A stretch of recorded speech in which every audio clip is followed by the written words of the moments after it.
Hey everyone, just wanted to address Donald Marshall.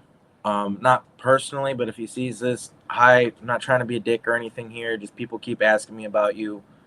Um, I did reach out to Donald. Um, I wanted to speak with him.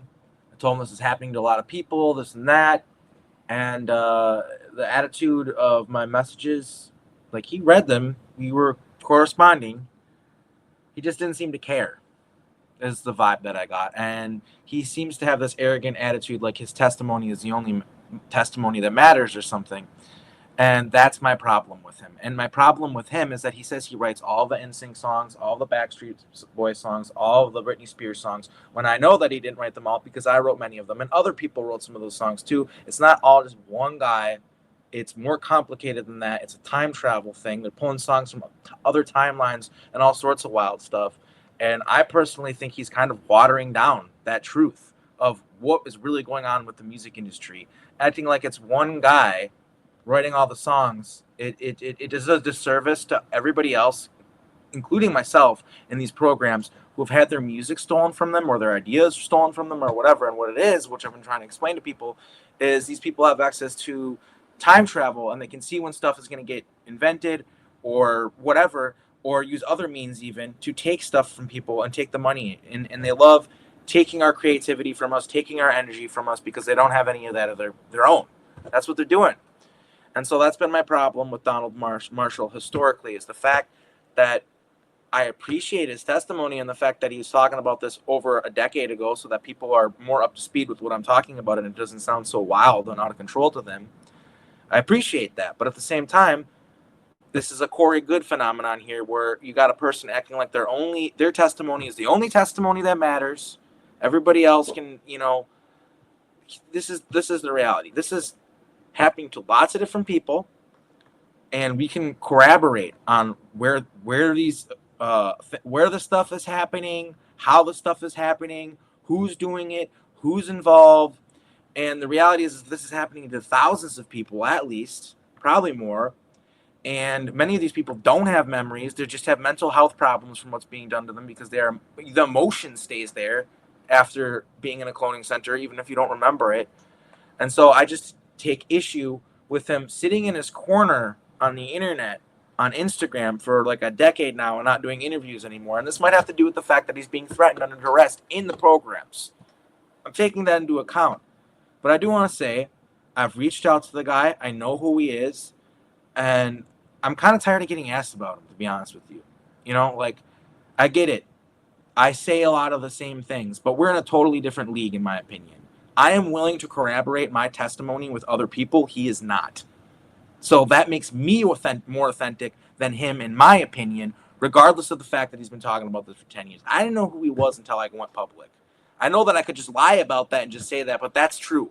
I didn't know who he was until I got interviewed by people, and when they're like, oh, that sounds like Donald Marshall. And that's the problem. That should be an invitation for him to meet me, do interviews with me, talk with me, so that we can prove that this is all real. And that's kind of why I contacted him and reached out to him. He doesn't think that matters, though. He doesn't think that corroborating each other's testimony matters. He thinks that whining on the internet and acting like he's the only victim of these programs is more important than working with other people. Not to be an asshole, but that's just where we're at right now. And with what's going on to us in these programs, you think if you cared about what they're doing to you and you wanted to actually blow the whistle on it, you wouldn't just whine on Instagram. You do interviews again. Call me crazy. I don't know. Again, under duress, he might not be able to do those things, but regardless, there's no reason to act like you're the only person writing all these songs when we have several different people who can corroborate to writing songs, like other different people who wrote songs in these programs, and people who are time soldiers who aren't even with us in this reality, like Sergeant Stan Mulgrave, who wrote Sound of Silence. That guy isn't even in this reality with us. He was a time soldier at Montauk. So he's watering down the information. He is not willing to corroborate with people, and that's not acceptable in an age where we have a community. All right, we're not just crazy people screaming on street corners talking about I saw Britney Spears last night and I was on a spaceship. That's not us anymore. We are getting notoriety and people are believing us and taking us seriously. So why in the hell would you just sit in your corner on the internet crying and complaining about what these people do to us when we have an actual steam in the engine right now and we could get somewhere with this stuff, you know? And look, I know that I have been unwilling, like I cut ties with a lot of people because of the Trump stuff, because I disagree with him on Trump and I don't think he's the savior of the human race and all this BS that's being peddled. But I worked with many of those people for 3 years, even though I didn't agree with them on many things, because there are a lot of people within that sphere who are super soldiers who have testimony, and I had them on my show so we could corroborate to the reality of this. So even the people that I'm no longer working with anymore, and even some of these people, I still give respect where it's due. These people have platforms where they're trying to connect people and their testimony and prove that these secret space programs, time travel programs, cloning facilities, etc., it's all real. So this is a collaborative environment. This, you do not have to sit on a pedestal alone anywhere. That doesn't make any sense. There's conferences, there's podcasts, there's just all sorts of resources where we can be there for each other. It's not even just about corroborating the testimony. We can be there for each other as a resource for each other, because normal people don't understand what it's like to have feelings and emotions that have to do with things that are so far beyond their comprehension and so science fiction to them. It's easier to talk to other people who have experienced these same things than other people who haven't experienced it. Even if they have empathy, they can't have the sympathy that other people who have gone through in these programs do. So I apologize for the fact that I have not working with so many people right now, but we've got literal fascism coming and an AI super surveillance machine being built, and I'm against that. And I'm drawing the line in that. If anybody wants to talk to me about it on their shows or whatever, people who maybe don't agree with me, who want to show me their point or whatever, I'm still willing to work with people. But at the end of the day, I'm not willing to peddle disinformation on my own channel. And that's what was happening for a while. And that's why I had to bring up the thing with Donald Marshall. Like, we're trying to ground this in reality. We're trying to get this all on the same page. I might not agree with every little thing that every single person comes with me on my show. We can see that due to the fact that I don't talk to many people because of Trump stuff. Obviously, we don't see eye to eye on everything.